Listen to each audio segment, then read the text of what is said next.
తెలంగాణలో నేటి నుంచి ప్రజాపాలన ప్రగతి ప్రణాళిక కార్యక్రమం ప్రారంభం కానుంది. 99 రోజుల పాటు ప్రభుత్వం ప్రతిష్టాత్మకంగా ఈ కార్యక్రమాన్ని నిర్వహిస్తోంది. రెండేళ్ల అభివృద్ధి పాలనను ఇందులో భాగంగా వివరించనున్నారు. నేటి నుంచి జూన్ 12 వరకు 10 థీమ్లతో కార్యాచరణ రూపొందించారు. ఇవాళ్టి నుంచి ఈ నెల 15 వరకు పరిసరాల పరిశుభ్రత, ప్రభుత్వ కార్యాలయాల్లో ఫైళ్ల పరిష్కారం చేపట్టారు. ఇవాళ జిల్లా ఇన్ఛార్జి మంత్రులు సన్నాహక సమావేశాలు నిర్వహించనున్నారు. ప్రజాపాలన ప్రగతి ప్రణాళిక కార్యక్రమానికి ప్రత్యేక లోగోను ప్రభుత్వం ఆవిష్కరించింది. ఇక ఇదే అంశానికి సంబంధించి మరింత సమాచారం మా ప్రతినిధి ఉషా అందిస్తారు. ఉషా, చెప్పండి.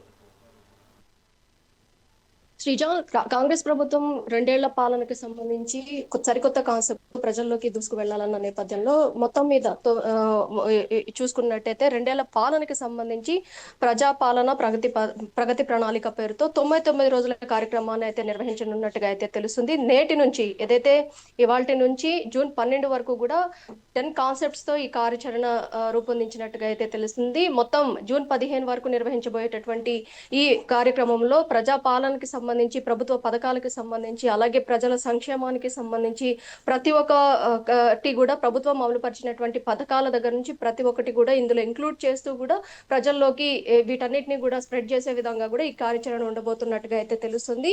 మొత్తం ప్రభుత్వ కార్యాలయాల్లో ఫైళ్ల పరిష్కారం దగ్గర నుంచి ఇవాళ జిల్లా ఇన్ఛార్జి మంత్రులు సన్నాహక సమావేశాలు కూడా నిర్వహించబోతున్నారు. ప్రజాపాలన ప్రగతి ప్రణాళిక ఈ కార్యక్రమానికి ప్రత్యేక లోగోను కూడా ఇప్పటికే ప్రభుత్వం ఆవిష్కరించింది. కార్యాచరణ లాంఛనంగా ప్రారంభం కానుంది. 99 రోజులకి సంబంధించి కాంగ్రెస్ ప్రభుత్వం ప్రజల వద్దకు పాలన తీసుకెళ్లడం ఇది మూడోసారి. అధికారం చేపట్టి తర్వాత 2023 డిసెంబర్ 28వ తేదీ నుంచి జనవరి 6వ తేదీ వరకు ప్రజాపాలన గ్రామ వార్డు సభల నుంచి నిర్వహించినటువంటి అనేక సంక్షేమ పథకాల దగ్గర నుంచి గతేడాది గణతంత్రోత్సవ దినోత్సవం సందర్భంగా జనవరిలో 3 రోజుల పాటు రెండోసారి ప్రజాపాలన గ్రామ సభలు, వార్డు సభలు నిర్వహించింది. ఇప్పుడు ప్రజాపాలన ప్రగతి ప్రణాళిక పేరుతో కార్యక్రమం చేపట్టనుంది. సీఎం నుంచి వార్డు మెంబర్ల వరకు కూడా, గ్రామం నుంచి రాష్ట్ర స్థాయి వరకు ఐదు స్థానాల్లో ఏదైతే ఫేజెస్ గా కూడా ఈ కార్యాచరణ నిర్వహించబోతున్నట్టుగా అయితే తెలుస్తుంది. ప్రజాపాలన ప్రగతి ప్రణాళిక కార్యక్రమం ప్రత్యేక లోగో ఏదైతే ఉందో ప్రత్యేక మొబైల్ యాప్ ద్వారా కూడా ఈ లోగోను తీసుకొచ్చేందుకు కూడా ఏర్పాటు చేస్తున్నారు. ఇన్ఛార్జ్ మంత్రులు అలాగే 15 మొత్తం ఇన్ఛార్జ్ మంత్రులతో పాటు 12వ తేదీ వరకు, జూన్ 12వ తేదీ వరకు ఆవిర్భావ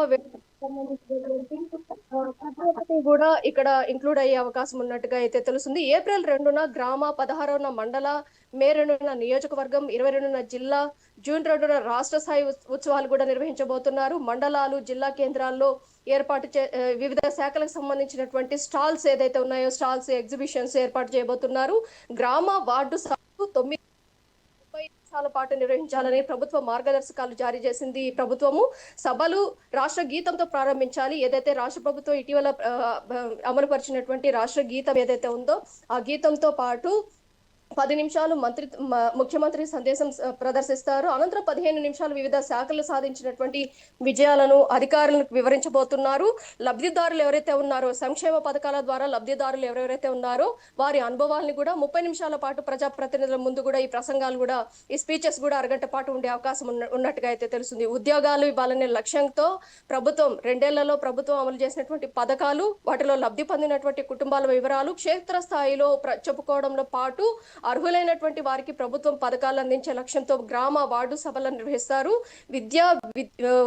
విద్యుత్తు, వైద్య రంగంతో పాటు ఎడ్యుకేషన్ చేపట్టినటువంటి సంస్కరణలు కూడా వివరిస్తారు. సోలార్ పవర్ వల్ల రైతులు లబ్ధి పొందినటువంటి అంశాలు, రైతుల్ని ప్రోత్సహించేలాగా చేసినటువంటి కార్యక్రమాలు, అన్ని జిల్లాల్లో యువజన సర్వీసెస్ శాఖలు, జాబ్ మేళాలు నిర్వహించినటువంటి 1,00,000 మంది యువతకు ఉద్యోగ అవకాశాలు కల్పించినటువంటి ఏదైతే ఈ లక్ష్యాలన్నింటినీ కూడా పెట్టుకుంటూ జిల్లాలో నిర్మాణంలో ఉన్నటువంటి ఇందిరా మహిళా శక్తి భవనాలను కూడా ప్రారంభించబోతున్నారు. మొత్తం మీద ప్రజాపాలన విషయానికి వస్తే ప్రగతి ప్రణాళికలో 10 థీమ్లతో ప్రత్యేక కార్యక్రమాలు నిర్వహించబోతున్నారు. ఒక్కో థీమ్ కు సీనియర్ ఐఏఎస్, ఐపీఎస్ నోడల్ అధికారులు నియమించబోతున్నారు.